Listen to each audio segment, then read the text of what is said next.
ஆனா reusable cotton napkin பெண்ணுக்கும் நல்லது மண்ணுக்கும் நல்லது. வணக்கம். எனவே பேசுவோம். நம்ம எனவே பேசுவோம் சேனலுக்கு சப்ஸ்கிரைப் பண்ணி அந்த பெல் பட்டன் நிமித்தி ஆதரவு கொடுங்க.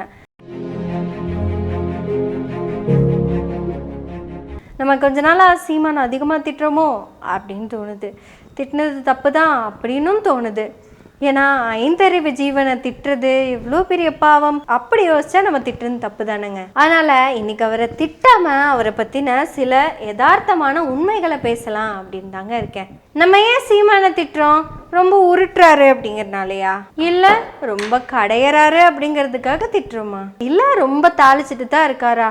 ஆனா ஒண்ணு மட்டும் தெரியுதுங்க, அவரு ரொம்ப ஆத்திட்டு இருக்காருன்னு தெரியுது. அவர் எப்படியோ ஆத்துட்டும், நம்ம கொஞ்சம் அதில் ஊற்றலாம். இன்னைக்கு சீமானுக்கு லீவு.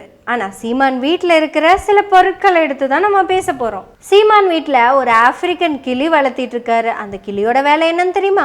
இந்தியாவில் கிளி அப்படிங்கிற உயிரினமே இல்லைங்க, ஆப்பிரிக்காவில் மட்டும்தான் இருக்குன்னு நினைக்கிறேன். அந்த ஆப்பிரிக்கா கிளிய அண்ணனுக்கு அண்ணனோட தம்பிங்க யாராவது அனுப்பியிருப்பாங்க.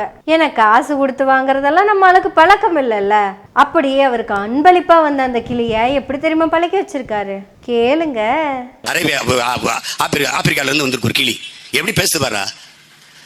தமிழ் வாழ்க, தமிழ் தாய் வாழ்க, வாழ்க தலைவர் பிரபாகரன் வாழ்க, காளிமுத்து வாழ்க, வாழ்க தம்பி மாவீரா, மாவீரா சிறப்பா பேசும். வாங்க வாங்க உட்காருங்க உட்காருங்க உட்காருங்க. ஏங்க மிஸ்டர் சீமான், இந்த கிளி எத்தனை வயசுல உங்க வீட்டுக்கு வந்துச்சு? இதுக்கு இந்த எல்லாம் சொல்லி கொடுத்தது யாருங்க? யூஸ்வலா கிளிக்கு கிக்கின்னு தெரியும் தான் நினைச்சிட்டு இருந்தோம். முதல்ல இந்த கிளிய பேச வைக்கிறது எவ்வளவு பெரிய வேலை தெரியுங்களா? அதை வாங்கிட்டு வந்து அதோட வாயில நாக்கை ஒட்ட வச்சு அதுக்கு பேச ட்ரைனிங் கொடுத்து இவ்வளவும் பண்ணாதான் அந்த கிளி பேசும். இப்போ இந்த கிளிக்கு ட்ரைனிங் கொடுத்தவர் யாருங்க? நாக்கு ஒட்ட வச்சதுன்னு சொன்னது உங்களுக்காக தான், கிளிக்காகலாம் இல்லை. சொல்லுங்க, இந்த கிளிக்கு ட்ரைனிங் கொடுத்தது யாரு? ஒருவேளை கயல்விழியா இருந்தா காளிமுத்துன்னா சொல்லி கொடுத்துருப்பாங்க. ஒருவேளை காளிமுத்தே ட்ரைனிங் கொடுத்திருந்தா அவர் எப்படி பிரபாகரன் பேரெல்லாம் சொல்லியிருப்பாரு? அப்ப காளிமுத்து இல்லாத டைம்ல தான் நீங்க கயல்விழி வீட்டுக்கு போயிருக்கீங்கன்னு எடுத்துக்கலாமா? எனக்கு அந்த வரலாறு தெரியாது, அதனால கேட்டேன்.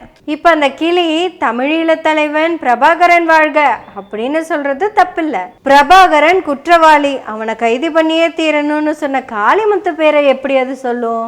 அப்போ இந்த காளிமுத்து பிரபாகரன் ரெண்டு பேரையும் ஒன்னா சொல்லணும்னா இது ரெண்டுமே சரின்னு யாரோ ஒருத்தங்க சொல்லி கொடுத்துருக்கணும்ல. ஒருவேளை நீங்களே ட்ரைனிங் கொடுத்தீங்கன்னு வச்சுக்கோமே, என்ன சொல்லுவீங்க? என் இனத்தின் காவலன் பிரபாகரன் அப்படின்னு தானே சொல்லி கொடுத்துருப்பீங்க. உடனே கிளி என்ன சொல்லும்? என் இனத்தின் காவலன் பிரபாகரன் அப்படின்னு சொல்லுமா? அடுத்து என்ன சொல்லுவீங்க? என் குணத்தின் காவலன் கயல்விழியை கொடுத்த காளிமுத்து. கிளி என்ன சொல்லும்? காளிமுத்து காளிமுத்து. மிஸ்டர் சீமான், ஒரு விஷயத்த மட்டும் காமெடி பண்ணாம சொல்லுங்க. உங்களுக்கு இனத்தின் விடுதலைக்காக போராடின பிரபாகரன் சரியா, இல்ல அவரை கைது பண்ண சொல்ல காளிமுத்து சரியா? ஏன்னா அடிக்கடி நீங்க ஒரு வார்த்தையை சொல்லுவீங்க, பெத்த அம்மாவே தவறு செஞ்சாலும் தவறு தான் உங்க தம்பிங்களுக்கெல்லாம் கிளாஸ் எடுத்துட்டு இருப்பீங்க.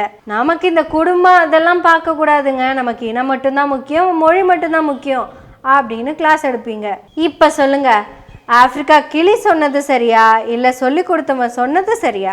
அப்புறம் இந்த ரோஸ்ட் பிரதர்ஸ் கிளியோட வீடியோ கேட்டாங்கல்ல, அந்த வீடியோ எப்போ போடுவீங்கன்னு தெரிஞ்சுக்கலாமா? ஏன்னா எனக்கும் அந்த வீடியோ பார்க்கணுன்னு ரொம்ப ஆசையா இருக்கு. ஏன்னா நம்ம ஊர்ல நாயை சிட் அப்படின்னா அந்த இடத்துல அது உட்காரும். அந்த வீடியோ எடுத்து இன்டர்நெட்ல போட்டு என் நாய் நான் சொன்னா கேட்கும் அப்படின்னு எல்லாம் புலங்காயம் அடிவாங்க. ஒரு மீன் தொட்டிக்கிட்டு நின்றுட்டு கையை இப்படி வச்சு இப்படி பண்ணும்போது அந்த கை போகிற பக்கமெல்லாம் இந்த மீனும் போகும். அதை வீடியோ எடுத்து போடுவாங்க. ஒரு அம்மா பூனையை கூப்பிடுறாங்க, திரும்பி மியாவ் அப்படிங்குது. உடனே அந்த அம்மா பசிக்குதா அப்படின்னு கேட்டா மியாவ் அப்படிங்குது.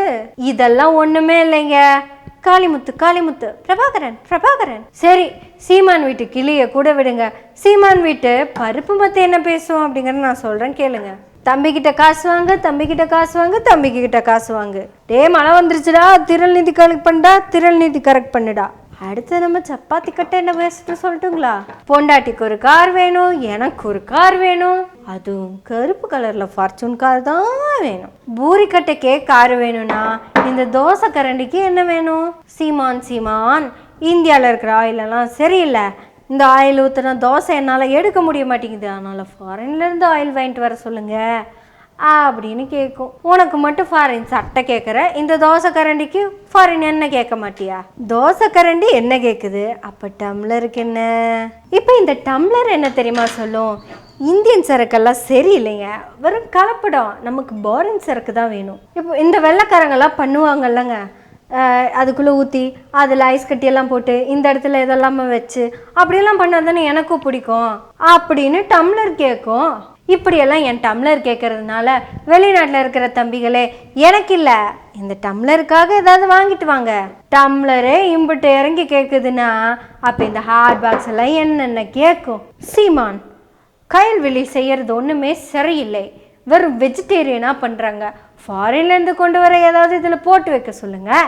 அந்த அமெரிக்காவிலேருந்து வர அந்த பதப்படுத்தப்பட்ட மாட்டு இறைச்சி, அதாவது இந்தியாவிலேருந்து ஃபாரின் போய் ஃபாரின்லேருந்து நமக்கு வருதில்ல, அந்த எக்ஸ்போர்ட் குவாலிட்டி பீஃப், அதுதான் நமக்கு தேவைப்படுது. அப்புறம் மாவீரன் பிரபாகரன் என்கிட்ட இருந்து சாப்பாட்டை கம்மியாக எடுத்து சாப்பிட்றான், என்னன்னு கேட்டுருங்க. இது மட்டும் இல்லைங்க, இந்த இங்கே ஒளிஞ்சிட்டு இருக்குல்ல இந்த பொம்மை என்ன தெரியுமா கேட்கும்? சீமான் சீமான், இந்த வீட்டில் நம்ம வாடகைக்கு தானே இருக்கிறோம், இந்த வீட்டை நம்ம எப்போ சொந்தமாக வாங்க போகிறோம் அப்படின்னு கேட்கும். டோன்ட் வரி, இந்த வீட்டில் நம்ம காலி பண்ண போகிறதில்ல, இந்த வீட்டு நம்மளோட தான், நம்ம சொந்தம் தான். ஏனுங்க விலை ஜாஸ்தியாக சொன்னால் என்ன பண்ணுறது? போன வருஷமாவது 30 லட்சம், இந்த வருஷம் 36 லட்சம் கட்சி அங்கீகாரப்பட்டுருச்சு. ஆனாலும் விக்கிரவாண்டியில் டெபாசிட் போயிருச்சே.